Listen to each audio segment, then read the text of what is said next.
tournaments like this, but sometimes people smurf and things, and you never know. Oh.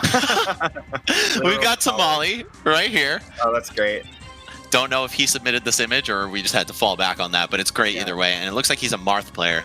Mm-hmm. Oh my god, another great picture. And Marth versus Sheik. Okay, this matchup's interesting.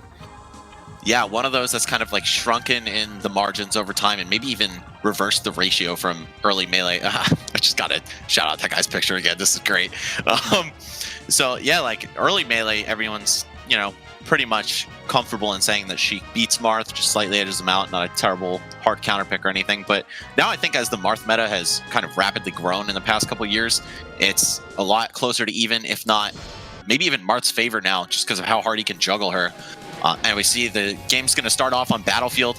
Very standard for sets to begin here. And 20PcMcnugget just gaming right off the bat. Yeah, so kind of the main things that I think both these characters are looking for is Marth kind of wants to create kind of like a rinse and repeat edgeguard scenario against Sheik, get her into the percent where he can start edgeguarding her with safe aerials and down tilt, and Sheik just wants to grab. That's like kind of her main thing here, and space with tilts and space outside CC. And of course, Sheik's combos just work so well on Marth. He's that perfect weight and fall speed to get popped up at pretty much any percent for a follow-up. Yeah, perfect to get comboed at low percents and then killed at high percents. Because you have some characters like Spaceys, for instance, who have the right weight to get killed at high percents by Sheik's moves, but not like Peach or Puff that will get combo or will get killed but not comboed. Sorry, I got the other way around. No, I totally feel you, man. Yeah, exactly. Sheik pretty much always can destroy Marth on hit, but I think even if the true combos are lesser for Marth, the way he's able to play like what ultimate players call the advantage state, you know what I'm saying, just like the juggle game, the punish game, that isn't a true combo, and capitalizing on positional advantage is really strong because Sheik struggles to come down. No, she kind of has to make she kind of has to rely on the Marth messing up or rely on a fast fall mix up. A big thing about this matchup too that I think is underrated is that a lot of characters have pretty strong edge guards against Sheik. In terms of when you make her land on the stage, you can just kill her instantly with a Puff Rest or a Fox Up Smash or a Falcon Knee, for instance. But Marth really doesn't have that, and sometimes he has his up tilt, for instance, will get low profiled by Sheik's crouching animation when she lands with the up B.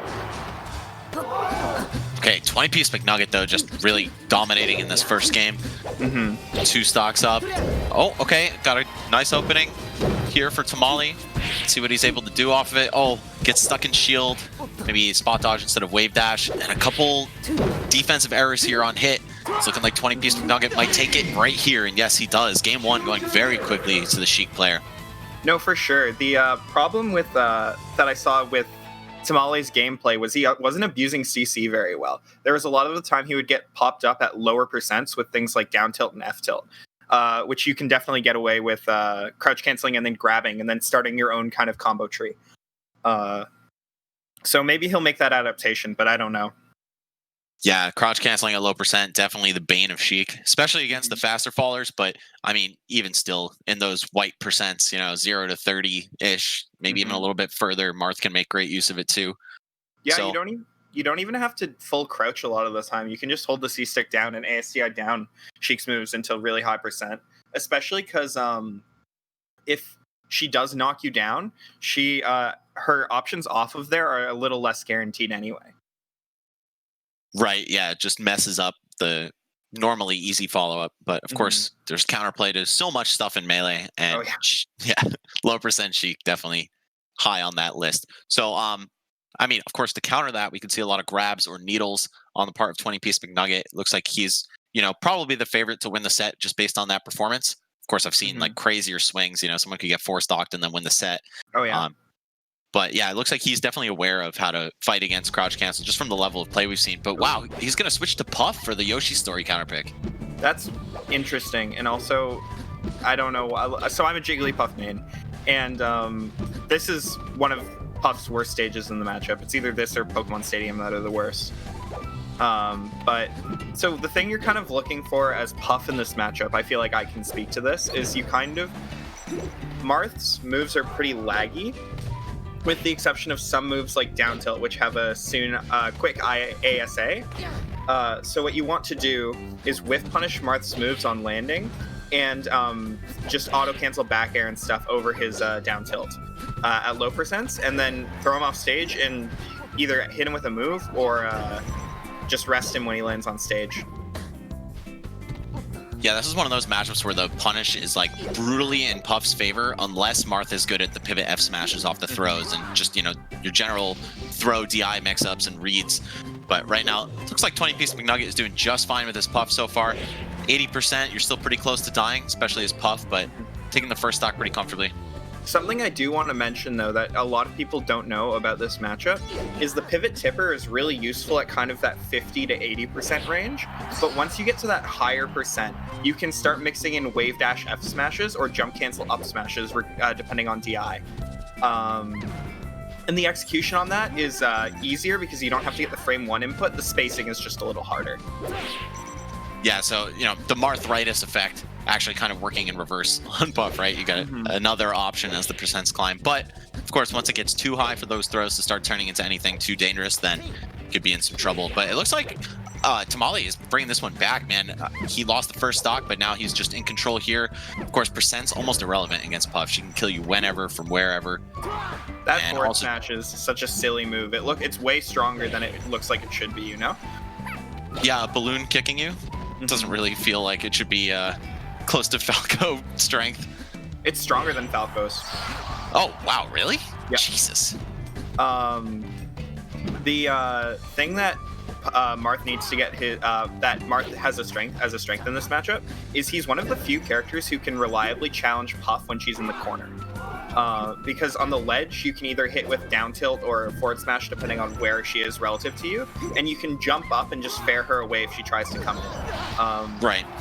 Whereas most characters just kind of have to respect Puff on the ledge.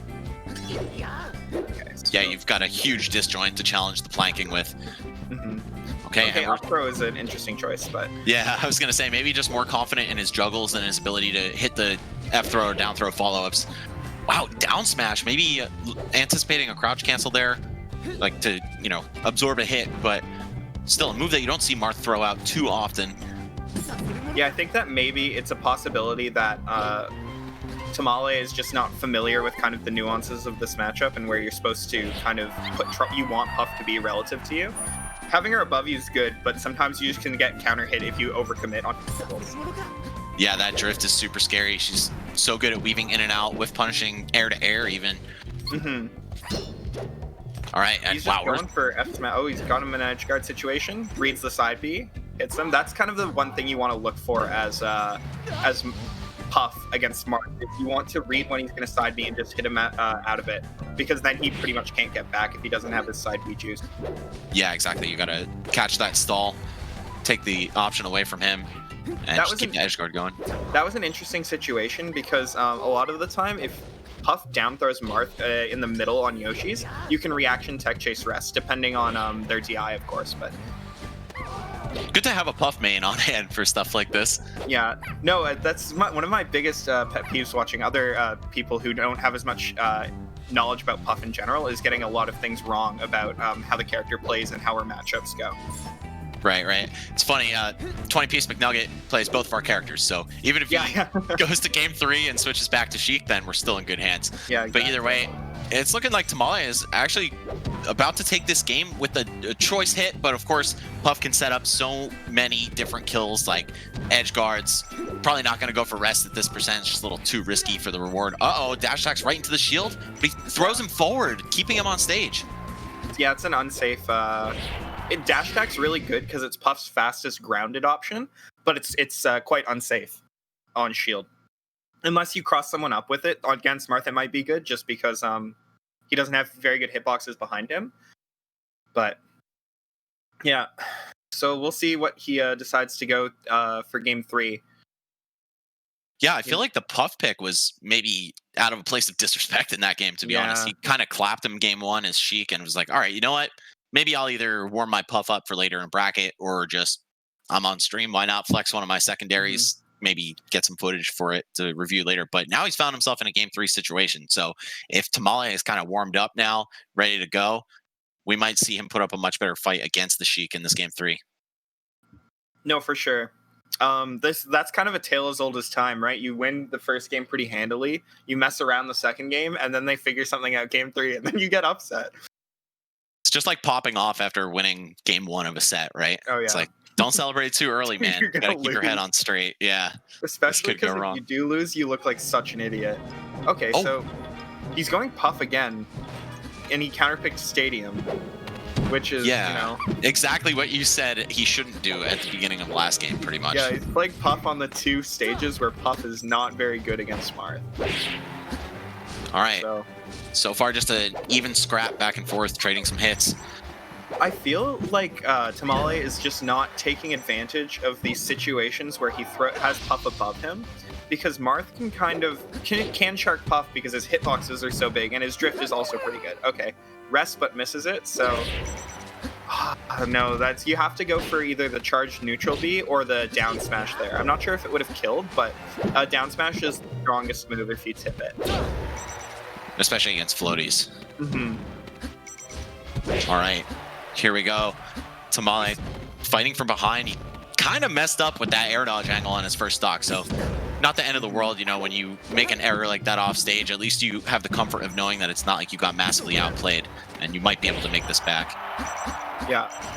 So he has him off stage. Let's see what he does. Okay, he lets him get it to ledge for free. That's kind of something you want to watch, because Puff can kind of choose where she wants to go, but if she's getting lazy with going to the ledge, you can punish her really hard for it. Oh, he used his jump really quickly there. He was lucky that 20PcMcnugget didn't take advantage of that. Oh, just going to drift over. And like you said, Marth not great at covering behind him. He pretty much has, up tilt that characters can low profile and down air, which might take a while to get to ground level. So it's difficult for him to punish cross-ups. And Puff, one of the best characters at crossing up, especially aerially. Yeah, it's a weird kind of dilemma you have, because Marth has probably either the best or the second best dash back in the game, but it makes him very vulnerable when he does, because he has to again turn around if he wants to try to hit you, and if he turns around then he's giving or he's taking space, which makes his tipper a little worse. Oh, again looking for these landing punishes, dash attack. It seems like Tamale's just a little too scared to kind of take advantage of 20PcMcnugget's mistakes. Like that pound on the platform there against a Marth who was a little more confident, he was dead every time. He was gonna get wave dash F smashed pretty much. Okay, so let's see what he does here. Okay, Nair.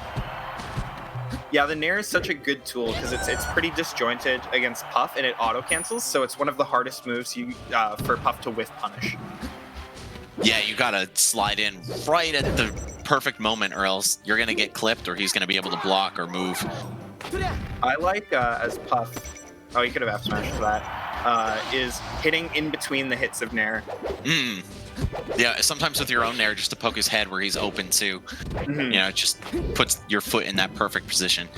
Either way, we've got a relatively tight game. Wow, down tilt forward smash, gonna even it right back up. And 20PcMcnugget, man, maybe kicking himself for that Puff switch, not just in this game, but especially in game 2. He did so well as Sheik. I saw no reason for him to deviate from that formula.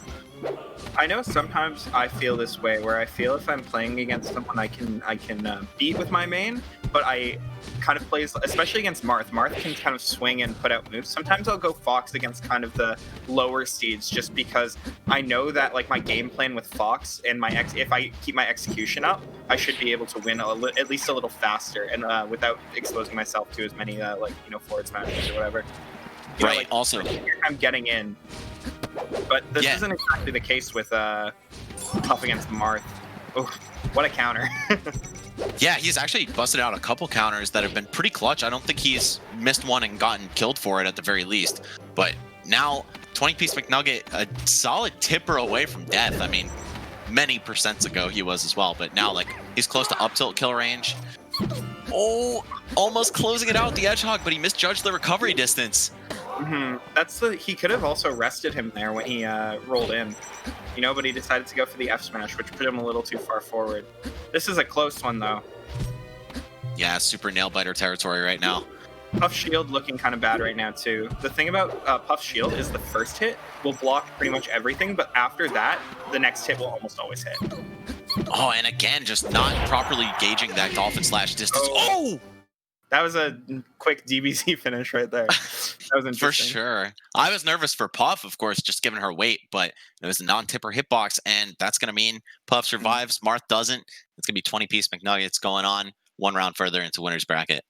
Yeah, that could have been anyone's game if they made like a couple more adjustments. It seemed that they weren't taking advantage of their situations very much. Like, if you get a hit, you want to take it as far as you possibly can as both characters. Because especially... that's like one of your biggest advantages on either side is your ability to hit Puff or Marth once at low percents and just keep hitting them until they're at like 50 or 60 and out of crouch cancel. Yeah, exactly. Percents matter a lot in matchups, pretty much every top tier matchup or every matchup in Melee, just because of that simple fact of crouch canceling. And man, that was a pretty good set to open things up. I feel like both players, maybe on like the newer side of things, just kind of picking up net play in the age of Slippy, or maybe tournament players who started a little bit before. Solid gameplay for sure, and like you said, just maybe needed to juice a little bit more advantage from every opening. So yeah, a good way to kick things off here for Wave C of GOML 2020. Thank you guys again for joining us. Also, I think it might be about time for me to crack some sponsored product right here. I've already had my first one. Crack open a cold one with the boys.